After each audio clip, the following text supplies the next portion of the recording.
नमस्कार, कैसे हो दोस्तों। उम्मीद करता हूँ आप सभी स्वस्थ होंगे और खुश भी होंगे। दोस्तों, आज हम बात करने वाले हैं कक्षा 8 की हिंदी पाठ्य पुस्तक के अध्याय 15 सूरदास के पद प्रश्न उत्तर। इस अध्याय के हम करने वाले हैं। साथियों, आज बहुत शानदार क्लास होने वाली है, तो कहीं जाना मत, बने रहे हमारे साथ आपके अपने YouTube channel study with NS Bhati sir के साथ। साथियों, वीडियो को ज़्यादा से ज़्यादा शेयर कर देना है, लाइक भी करना है और चैनल को सब्सक्राइब भी कर देना है। तो शुरू करते हैं बिना किसी समय के बर्बाद किए अपनी आज की क्लास। पहला क्वेश्चन इसका करते हैं। उससे पहले मैं थोड़ा सा कर लेता हूँ आपका ब्रश वगैरह सेट सही ढंग से, और ये हो जाएगा। ब्रश का जो साइज है वो मैंने कर लिया है 5 कर लेते हैं। ओके, अब बढ़ते हैं पहले क्वेश्चन की तरफ।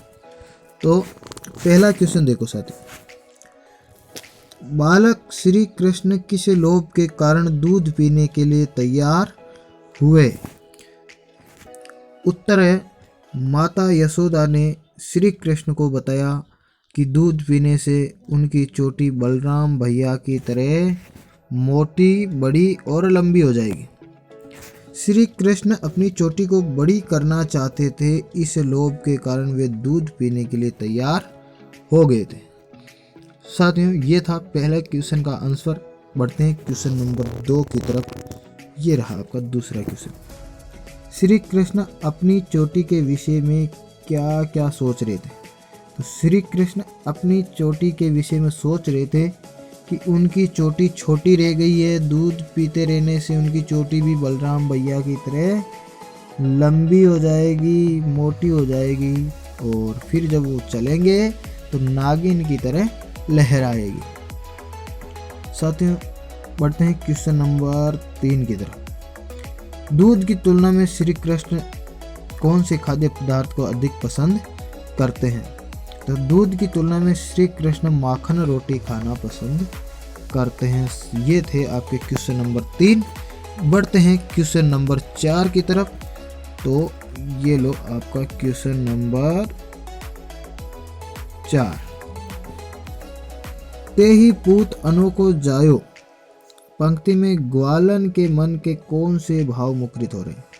तो उत्तर है, ते ही पूत अनोखो जायो पंक्ति में ग्वालन के मन में यशोदा के लिए कृष्ण जैसा पुत्र पाने की भावना, कृष्ण के द्वारा उनका माखन चुराने पर क्रोध के भाव मुखरित हो रहे। इस पंक्ति में यशोदा माता को वह उल्हाना भी दे रही है। बढ़ते हैं क्वेश्चन नंबर 5 की तरफ। मक्खन चुराते और खाते समय श्री कृष्ण थोड़ा सा मक्खन बिखरा क्यों देते थे? जब कृष्ण भगवान माखन खाते थे तो क्यों उनका जो है माखन बिखर जाता था? तो श्री कृष्ण छोटे थे और उन्हें माखन ऊंचे टंगे छींकों से उतारने में या चुराने में दिक्कत होती थी, इसीलिए वो माखन जमीन पे गिर जाता था। माखन चुराते समय आधा माखन खुद खाते, आधा अपने साथियों को खिलाते, और साथ ही साथ जितना खाते उतना तो ठीक है, और बाकी जो जमीन पे वैसे ही गिरता और कुछ खुद भी गिरा देते। बढ़ते हैं क्वेश्चन नंबर 6 की तरफ साथियों। तो क्वेश्चन नंबर 6 को मैं थोड़ा यहाँ ऊपर शेड कर लेता हूँ। ये लो आपका क्वेश्चन नंबर 6। दोनों पदों में से आपको कौन सा पद अधिक अच्छा लगा और क्यों? तो साथियों, दोनों पदों में मेरे को प्रथम पद अच्छा लगा, और मैंने प्रथम पद के बारे में ही लिखा है क्योंकि यहाँ श्री कृष्ण भगवान के बाल लीलाओं का वर्णन है। बचपन में भगवान ने किस प्रकार से अपना हट पकड़ा था और फिर उन्होंने किस प्रकार की कहानियाँ गढ़ी या हथकंडे अपनाए। तो उत्तर है, दोनों पदों में प्रथम पद सबसे अच्छा लगता है क्योंकि बाल स्वभावश प्राय श्री कृष्ण दूध पीने में आनाकानी करते हैं। जब एक दिन माता यशोदा ने प्रलोभन दिया कि कान्हा तू नित्य कच्चा दूध पिया कर, इससे तेरी चोटी दाऊ बलराम की चोटी जैसी मोटी व लंबी हो जाएगी। मैया के कहने पर कान्हा दूध पीने लगे। अधिक समय बीतने पर श्री कृष्ण अपने बालपन के कारण माता से अनुनय विनय करते हैं कि तुम्हारे कहने पर मैंने दूध पिया, पर फिर भी मेरी चोटी नहीं बढ़ रही। उनकी माता से नाराजगी व्यक्त करना, दूध न पीने का हट करना, बलराम भैया की तरह चोटी पाने का हट करने का भाव हृदय को बड़ा ही आनंददायक महसूस होता है, बड़ा ही आनंद देता है। तो ये था आपका क्वेश्चन नंबर 6। बढ़ते हैं क्वेश्चन नंबर 7 की तरफ। तो क्वेश्चन नंबर 7 क्या कह रहा है, दूसरे पद को पढ़कर बताइए कि आपके अनुसार उस समय श्री कृष्ण की उम्र क्या रही होगी।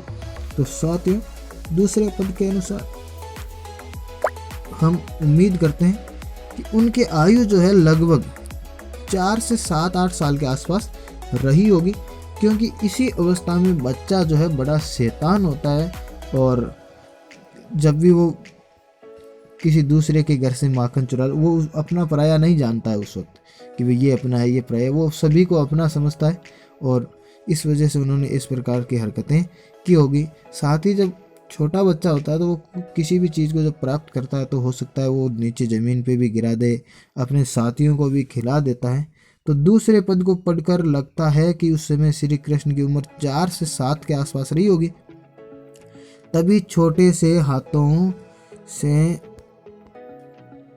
सावधानी बरतने पर भी माखन गिर जाता था। तो माखन गिर जाता था। तो ये तो था आपके क्वेश्चन नंबर 7।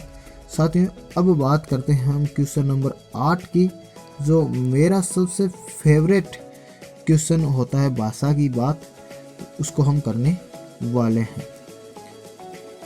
चलो थोड़ा बहुत मैं इसको ऊपर कर लेता हूँ अभी यहाँ। ओके,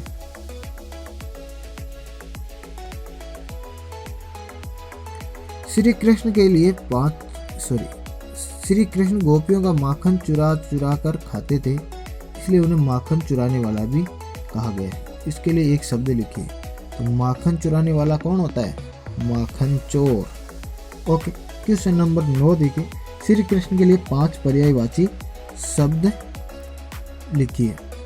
5 पर्यायवाची, वैसे कृष्ण भगवान के तो बहुत सारे पर्यायवाची शब्द हैं, तो आप 5 लिख देना।